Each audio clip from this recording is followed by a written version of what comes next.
Now, another thing you're confused about is males attracted to females or females attracted to males. You're almost acting like we have to be thinking almost asexual, like an asexual organism or something, right? When it comes to attractions between the male and female. That's not what Jesus is talking about when he's talking about lust. Lust goes beyond just mere attraction, right? Of the opposite sex, right?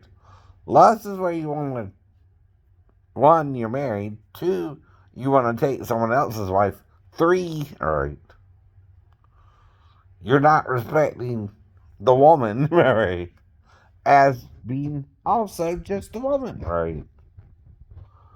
Now you can look, this is a famous song by Poison, but you can't touch, right?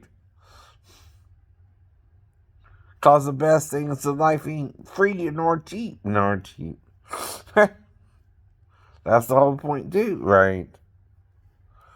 And you're trying to make everything then a sin, right? Including natural attraction between the male and female. Oh, yeah. That ain't what Jesus was talking about. I know it ain't. He's also talking to the married men, right? Not the single men, not the single men. A single man can find women attractive if he's looking for a wife, right? But again, plural, plural. Daniel talks of the man who has no desire for Nashim, which is interpreted women, right? But it's also the burnt offering, right? It has a double meaning, though.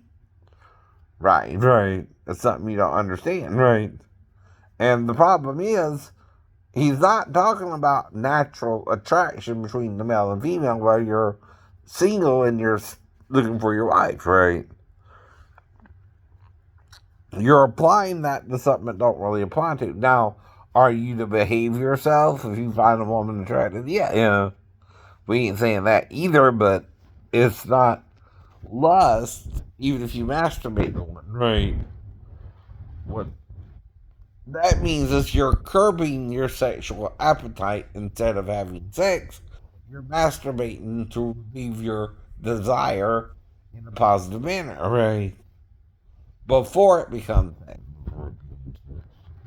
See, then you don't hurt no one, not even yourself. You're only unclean the evening, according to Moses. So no, is that a big punishment? No, no. And all you gotta do is wash, and you're clean again, right? You understand that simplicity? Just wash, and you're clean again. And if you are unclean, it's only till the evening, right? Meaning, the guy must have been doing it during the day, at some point. At some point, before evening, before evening. Usually when you get in, he whacked one off and then washed his body. It was unclean to evening, right? They went about like nothing happened. Yes, that's right. If you're interpreting that correctly, right? What it says and what it's talking about. The man's alone by himself. No woman's around him, right? Before evening. And he whips one out real quick, real quick. And then he washes and he's unclean only to leave you, right? Is that a big deal? No. Same with sex with a woman, right? So if the woman masturbates, she too just has to wash and she's supposed only be unclean to you, right? It's not as messy with her either. Fluid don't come out of her body like it does his. A watery substance comes out of his body. If you don't know that, fool, right?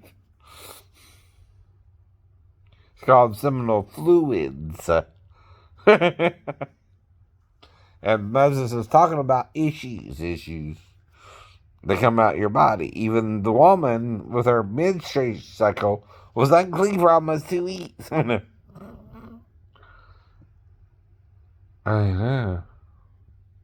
And had to do purification rituals, right?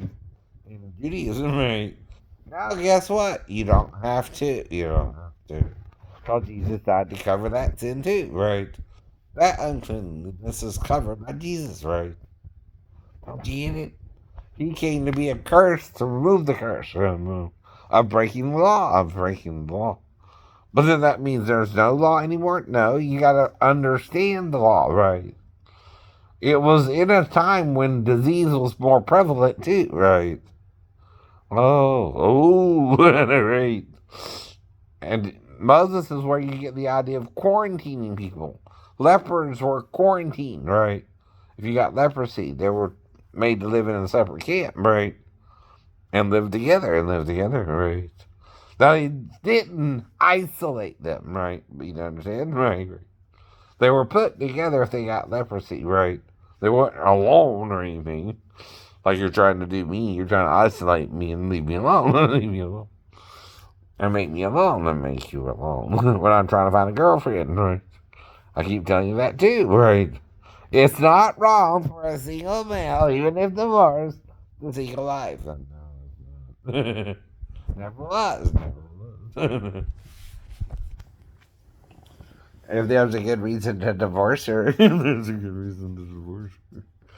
Not just any cause, is what Jesus means. And she had another baby after, so we both committed fornication, right?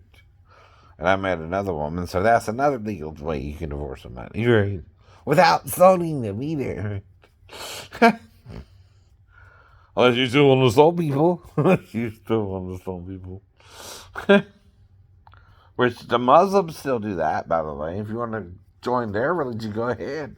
They'll stone your butt for adultery, right? Here in America, we're more civilized, I guess. But sin is also not forgiving the sin, right? When Jesus died to cover the sin, right? Oh, right. Exactly. Bye.